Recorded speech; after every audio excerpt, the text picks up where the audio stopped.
Tonight, Whyalla a winner, but much of the region sees little in way of a boost from this year's state budget. And on set for a taste of Bollywood in the Outback. This is Southern Cross News with Tim Hatfield. Good evening. The state budget has been a boom for Whyalla, with over $6 million announced to upgrade 2 local jetties. And the member for Giles, Eddie Hughes, says other programs have the potential to create jobs in the region. The state budget was happy reading for Eddie Hughes, with Whyalla at the centre of attention. A key feature is the $1 million to be spent, replacing the Whyalla jetty with a modern structure. I'm a keen recreational fisherman. I used to take my kids fishing on the jetty on a regular basis, so it's something that we do need as a community. Council has welcomed the support, saying it'll ease the pressure on their finances. We wrote to the Premier back in April and thrilled to bits that had come through with $1 million. Santos's Port Benathan jetty will also be upgraded in a $5 million commitment. Mr Hughes says the refurbished jetty could be the centre point for developing the state's potential hydrogen industry. Produce hydrogen, both for domestic use and for potentially export. There was a mess with the hospital failing to secure new dialysis beds, but Mr Hughes says he's confident the project will eventually happen. I'm confident that I'll ultimately, working with Country Help and others, get a good result on that. While not localised, Mr Hughes believes the $200 million Future Job Fund will benefit the region. With Whyalla looking to diversify its economy, he says a number of projects currently in the pipeline could secure support. New approaches, new commercial opportunities. There's some money there available to help get those projects over the line. John Hunt, Southern Cross News. But the budget has been met with mixed reactions from the rest of the region, as Port Augusta and the Mid-North have received minimal state funding. While some areas received mention, including Port Pirie's food bank, many regional leaders say it hasn't delivered for regional roads and jobs. Described as a jobs budget, this year's state pre-election budget has garnered a mixed response from the region. Liberal member for Stewart, Mr Van Holst-Pelican, says regional South Australia hasn't received the attention it deserves. There's not one upgrade to a hospital, there's not one upgrade to a school, and there's not one upgrade to a road anywhere in regional South Australia in this budget. And I think that's incredibly unfortunate, incredibly short-sighted. Mr Van Holst-Pelican says he's concerned about the lack of commitment to road upgrades, including the Strzelecki Track, Yorkeys Crossing or even hospitals in the region. I think that all South Australians understand that what the government has done is look after itself. There's been little allocation for specific projects in the region, with the exception of nearly $200,000 towards Port Pirie's food bank. But member for Frome, Jeff Brock, says he's positive about general regional funding for the wastewater management scheme, $15.5 million for Upper York Peninsula roads and small business tax discounts. The budget itself, I think, is in the long term is going to be a very beneficial budget for the state, and especially for small businesses and also for businesses across all of regional South Australia. While Port Augusta has received no state budget mention, Mayor Sam is positive for a good outcome. I just say not all is lost, because I know there is some really quite serious work in the background happening to some of our infrastructure. For example, the bridge. I know there is some really good work happening by Minister Mulligan in respect to that, and a good solution towards that. Amelia Simpson, Southern Cross News. In New South Wales, the member for Parks, Mark Coulton, says the sale of water from Lake Tando is a win for the Menindee Lake system. He says the acquisition of almost 22 gigalitres of water will help meet basin plan targets and contribute to water efficiencies for the lower lakes. It's good news for the Menindee Lakes above Corndilla. With the works and measures that will be put in place by the state government, we'll see more security of water in the upper Menindee Lakes. He also says the acquisition will help to improve the management of the Menindee Lake system. The Port Lincoln State Emergency Services continuing to train and upskill its volunteers during winter months this year.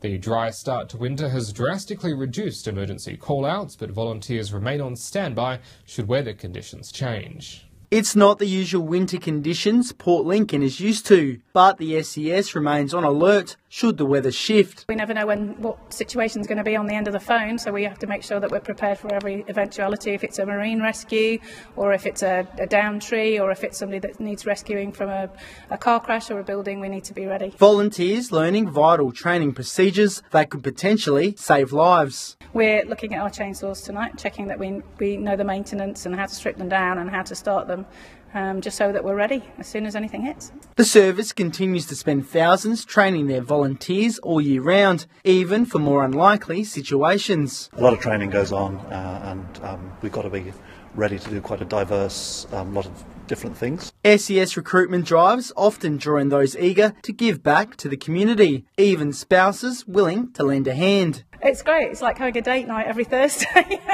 We get out and spend time together, which is great. It's a bit of a challenge organising care and that sort of thing for our child, but no, it's been really good and we've enjoyed working together.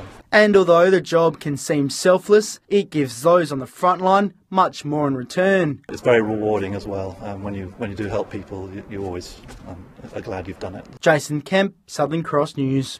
Whyala's strategic plan through until 2022 has been officially released, with diversification a key element.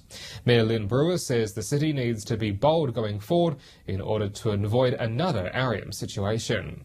While Arium is still required, Whyala needs new industries in order to survive.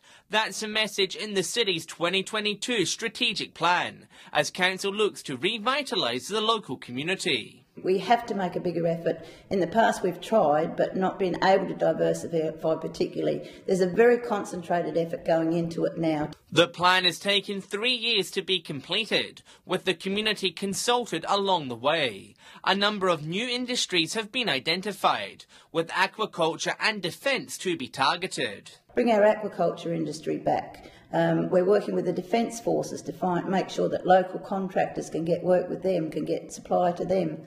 So there's a whole range of areas. Another key focus is education, as the city looks to expand the use of its university, TAFE and schooling institutions. We can bring students in from outside of Whyala. We could look at overseas students in the future, build on what we've got and make it work. John Hunt, Southern Cross News. Well, stay with us. Still to come in tonight's local news, a special farewell for a top cop after over 4 decades on the EP. The details ahead.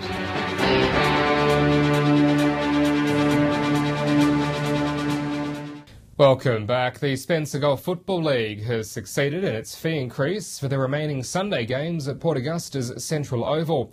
The proposal was moved by council and will see entrants paying $7 for Sunday footy for the rest of the season. Unhappy with the entry fee changes since the Central Oval upgrade, the SGL has finally been granted its wish. Council approved the SGL's proposal to bump up the Sunday entry fees for the rest of the season. It has been $7 to get into football at SGL games for 4 years, until we went to the new Central Oval complex. The SGL says charging $7 entry for Sunday games instead of $4.50 will help the league to keep playing. There's only 3 matches, but that'll pay for our cost of running football expense at Central Oval. It costs us in the vicinity of $57,000 to run football at our 2 venues, at each venue, and this will go towards helping to alleviate the losses that we have at Central Oval currently. Mayor Johnson says while this change is only for the rest of the season, they want to look more closely at the costs. User groups as well, because we don't want to set something or a structure that really makes it unattractive for people to use it or want to use it. So that process is happening. Council says it plans to conduct an independent review of Central Oval later this year. Amelia Simpson, Southern Cross News. The Port Pirie Council is pushing ahead with its modernising of the local boat ramp, and as part of that commitment, a new family-friendly area by the foreshore has been developed, with finishing touches laid down this week. The final step of laying turf on the reclaimed foreshore area is now complete as a part of the $2 million boat ramp redevelopment. This area here completes the overall foreshore upgrade. We've had the public boat mooring facility completed, we've had the dredging, and we've also had the widening of the boat ramp. There's a 12-week establishment period for the lawn, but it's hoped the picnic area will be open before that. It's just a really nice place to come with your family and just enjoy the views, particularly towards the Southern Flinders Ranges. Just a great place to be in the city. And by spring, it's also hoped there will be new facilities in the picnic area. Shelters and chairs and picnic settings and barbecues. In September, there will be a launch to celebrate the completion of the development, and there's an extra surprise for visitors of the new area. We came up with a project to bring Wi-Fi into the CBD area, but what we found when we started the project is that we could provide Wi-Fi to this boat ramp area as well, and it's had a lot of usage, and it's just another great facility that we offer in the city. Rachel Nell, Southern Cross News. The Port Lincoln Police Force today said goodbye to Senior Sergeant First Class Graham Shadell after 42 years of service. The Senior Sergeant has spent the last 30 years protecting the Eyre Peninsula and is looking forward to spending his retirement on the coast. 42 years protecting our community. Senior Sergeant Graham Shadell, better known to his colleagues as Shades, dons his uniform for the last time. His 4 decades of service drawing to a close, Shades reminiscing about simpler times. There was no computers, there was no phones, there was no internet, there was no emails, it was the old memo, and everything was done manually. And I think the biggest change in that 30 years is communication. Before moving to Port Lincoln, Graham spent 11 years serving in Ceduna. He recalls the challenge as the most rewarding period of his career. It was back in the days where we were having frequent riots, houses being burnt down, public disorder, drunkenness, and I said, clearly it's evident that we've moved on from those days. And I said, I think they were some of the most enjoyable times of my life. I was working at Ceduna as a sergeant with a really good team under you. His long-time colleague, Police Chaplain Peter Lynn, recounting Graham's direction through recent Port Lincoln crisis. When things got a bit tough, with events coming in with power outages and other things like that, he was the cool head. He was the go-to. An avid bowler, he plans to spend his retirement on the coast in Streaky Bay, but his passion for the community will remain close to his heart. I've always said the further you go west, the more friendly the people are, but wherever we've worked and lived, we've been welcomed into the community. He'll enjoy his time out fishing, bowls and just relaxing and still being part of community. Jason Kemp, Southern Cross News. Good luck to him. We'll stay with us when we return after the break. We head on set for a taste of Bollywood in the Outback. That's next.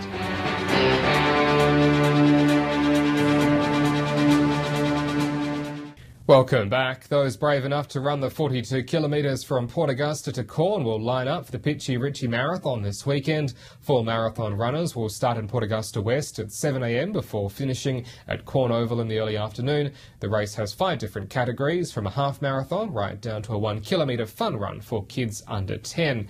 Those visiting the area are advised that the road from Port Augusta to Corn will be closed until 1 p.m. and speed restrictions will be in place. A film crew for an upcoming Bollywood movie set in Australia has been spotted working around Silverton in the far west of New South Wales. Southern Cross was given an exclusive on-location visit with the cast and crew, who say the outback town has been terrific to film in. Another feature film being shot in Mad Max country. It's a young coming-of-the-age road trip film about 4 friends, 3 friends, the 4th one comes along halfway through the journey. The movie is about 3 friends on a road trip from Melbourne to Perth who run into some trouble along the way. The film crew has been shooting around Silverton for 9 days, with everyone making the most of their time in the outback. You just look around, and the sunrise is beautiful, the sunset is mesmerizing, one part of the sky is different color, the other is different. These are things that I've never seen. I've been sending pictures to my friends and my family across India, and they seem to be as ecstatic as I am. Silverton wasn't originally on the filming map though, but after one visit to the Mundi lookout, the crew fell in love with it. It's just stunning. I find it hard to put this location in words, quite honestly. Every time I come across go past Mundi lookout, it takes my breath away. Every single time. They have also been shooting around the Silverton township, and they say the hospitality of the locals has been amazing. Once the film is complete, the producers say they would love to come back for a special screening at Silverton Hotel. People's been so accommodating. We've had few people who actually were quite happy for us to film them in the background as extras, and it was like, yeah, we would love to be in the part of the film. You know, as soon as we tell about that it's a Bollywood film, everyone gets excited. Like, this is a place. I think not many people would think that you would come and shoot a Bollywood film. In Silverton, Patrick Roinke, Southern Cross News. Well, footy continues right around the region this weekend. Here's the experts for this week's footy tips.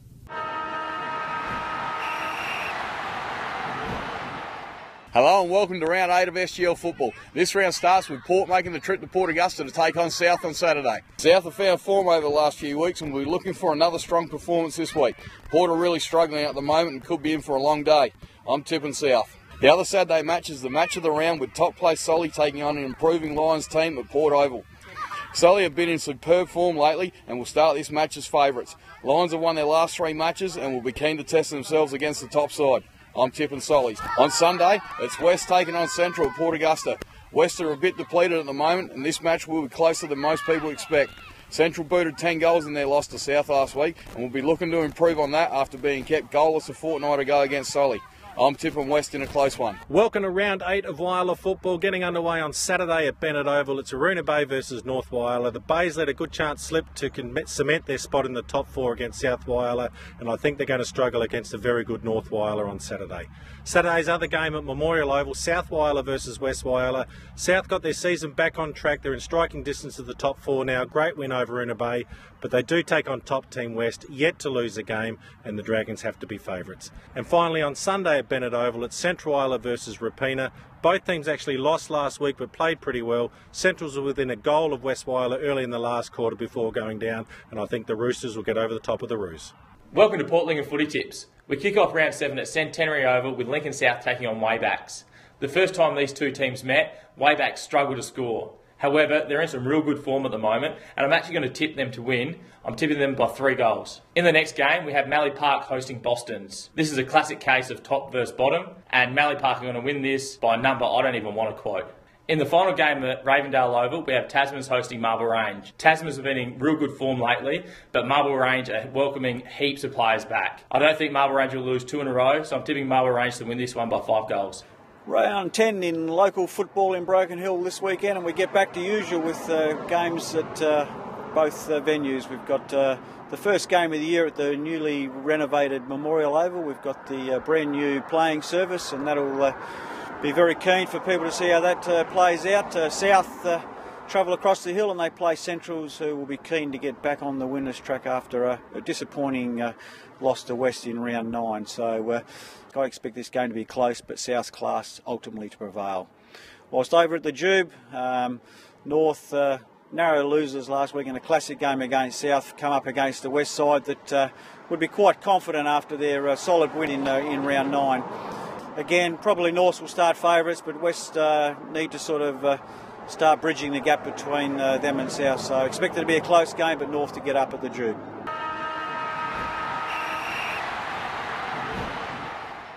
Well, stay with us after the break, a check of the weekend weather.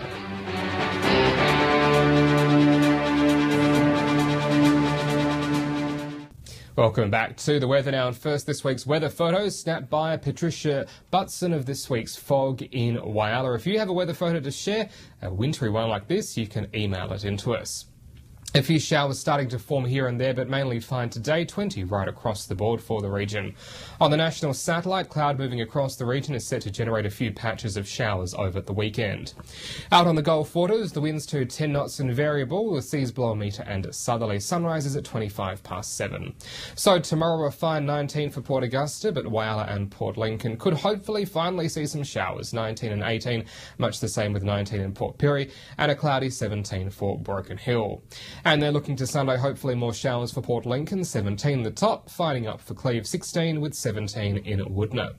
Whyalla could see the showers linger into Sunday with 17 degrees, Port Augusta also 17 but fine, 16 to wrap up the weekend in Kadina. Port Pirie looking at showers and 19 on Sunday, then just 14 degrees for Clare, Broken Hill fine and 19 degrees to wrap up the weekend. And that is the local news for this evening and for the week. Don't forget, as always, you can stay up to date with us on our Facebook and Twitter feeds. We'll see you back here on Monday night from 6:30. I'm Tim Hatfield from the team. Enjoy your evening. Have a great weekend as well. Good night.